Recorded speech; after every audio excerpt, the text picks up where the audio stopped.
वहीं फिर हम देखते हैं कि सियोन वू वॉशरूम में चेहरा साफ कर रहा होता है। तभी वो शीशे में देखते हुए खुद से कहता है, क्या यार, जिंदगी झंड हो गई है। मेरा बस एक ही सपना है, अपनी माँ की एक इच्छा पूरी करूं कि मैं लड़ाई नहीं करूंगा। तभी उसके फादर वहां आते हुए उससे पूछते हैं, तुम आखिर इधर क्या कर रहे हो? आखिर तुम इस दशा में किधर जाने का सोच रहे हो? जिस पे सियोन वू गुस्से से उनसे कहता है, इस दशा से आपका क्या मतलब है? आपको क्या लगता है इन सब के लिए कौन जिम्मेदार है? आप एक बॉक्सिंग चैंपियन थे, है ना? आपके पास इतने सारे ऑफर्स थे, आप चाहते तो आप बहुत सारा कर्जा माफ करवा सकते थे, लेकिन इसके बावजूद हम लोग आज कर्जे में हैं, सिर्फ आपकी वजह से। क्या आपकी वो चैंपियन वाली प्राइड आपको लोकल बॉक्सिंग जिम में काम करने से मना करती है? मुझे नहीं पता आप नेशनल टीम से क्यों निकाले गए, लेकिन क्या आपकी वो वर्थलेस प्राइड हमारी जिंदगी से ज्यादा इम्पोर्टेंट है? वहीं ये सब उसके पिता शर्मिंदगी से सुन रहे होते हैं, जिसका उनके पास कोई रिप्लाई नहीं होता। तभी वो वहाँ से मुड़कर जाते हुए बोलते हैं, यहाँ से निकलने के बारे में सोचना भी मत, अभी के लिए हॉस्पिटल में ही रहो। वहीं उनके जाते ही सियोन वू को चक्कर आने लग जाते हैं। वो वहीं पर गिर के बैठ जाता है। मेरा सर दर्द कर रहा है, क्या मैं अच्छे से सोया नहीं हूँ? नहीं,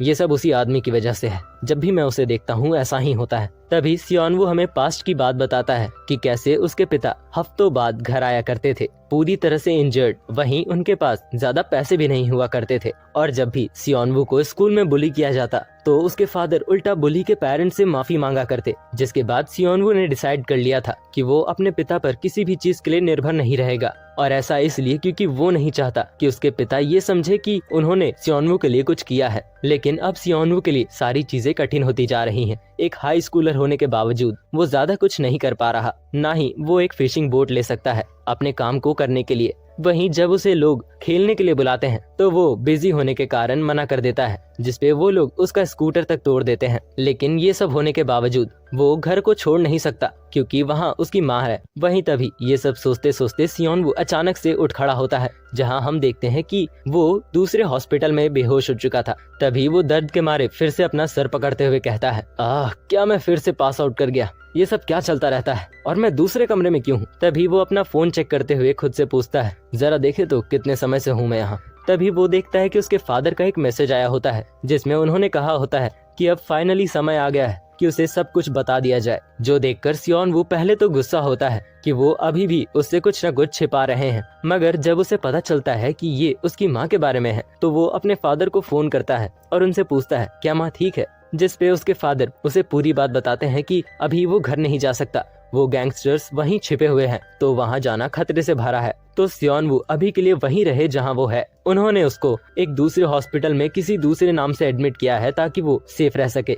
मगर सियोन वू को इन सब की चिंता नहीं थी। वो अपनी माँ के बारे में पूछता है, जिसपे उसके फादर बताते हैं कि उसकी माँ अभी पुलिस स्टेशन के पास छुपी हुई है। तभी वो एक हड़बड़ी में फोन काट देते हैं कि मैं अब ज्यादा देर फोन पे नहीं रह सकता, और फोन काटते हुए उसे लास्ट बार वार्न करते हैं कि वो इधर उधर ज्यादा ना घूमे। वहीं उनके फोन काटते ही सियोन वू फिर से गुस्सा होने लग जाता है, अगर मैं उन लोगों से लड़ा नहीं होता तो ये सब शांति से बीत जाता। वहीं वो जैसे ही बाहर जा रहा होता है, फिर से उसके डैड का कॉल आता है, जहाँ जब वो फोन उठाता है तो उसे पता चलता है कि उसके फादर कंस्ट्रक्शन साइट पर गिर चुके हैं और वो काफी ही बैडली इंजर्ड हो चुके हैं। फिर सीन शिफ्ट होता है और हम सियोन वू को उसके फादर के सामने देखते हैं, जिनकी हालत काफी ही खराब थी। वो पूरी तरह से बैंडेजेस में लिपटे हुए थे। वहीं डॉक्टर सियोन वू को बताते हैं कि सर्जरी काफी ही डिफिकल्ट होने वाली है और सर्जरी की कॉस्ट ही 100 मिलियन वॉन तक जाएगी। उसके बाद सालों के मेडिसिन का भी खर्चा होगा। जो सब सुनकर सियोन वू खुद को रोने से रोक नहीं पाता, बेचारा रोए जा रहा होता है। वहीं वो एक कोने में बैठकर रो ही रहा होता है, अपना माथा पकड़ के सोच रहा होता है कि वो क्या कर सकता है, कि तभी उसे याद आता है वो बिजनेस कार्ड जिसे उसने फेंक दिया था। जो याद करते ही वो वहाँ से दौड़ खड़ा होता है। वहीं वो फिर उसी हॉस्पिटल में उसी रूम में आता है, रूम 202, जहाँ वो पागलों की तरह डस्टबिन में तो कभी बेड के नीचे चारों तरफ खोज रहा होता है कि कहीं से उसे वो मिल जाए। मगर वो कार्ड अब वहाँ नहीं था, जो देखकर सियोन वो पागलों की तरह वहीं पर रोने लग जाता है। तभी पीछे से वही आदमी आते हुए कहता है, अपने हाथ में कार्ड दिखाते हुए, क्या तुम इसे खोज रहे हो? क्या तुमने अपना मन बदल लिया? ये तो अच्छी बात है। मगर सियोन वो डायरेक्टली उससे पूछता है, तुम मुझे इसका कितना दे सकते हो? जिसपे वो आदमी स्टाइल से अपना चश्मा ठीक करते हुए कहता है, कम से कम 10 बिलियन वॉन अगर तुम जीत गए तो, और अगर तुम नहीं भी जीतते हो, जब तक तुम पॉपुलर हो जाते हो तब तक तुम्हें ढेर सारा पैसा मिलेगा। तो क्या तुम हमारे साथ आ रहे हो? वहीं इतना बड़ा अमाउंट सुनकर और इतनी कम रिक्वायरमेंट सुनकर सियोन वू काफी ही शॉक हो गया था।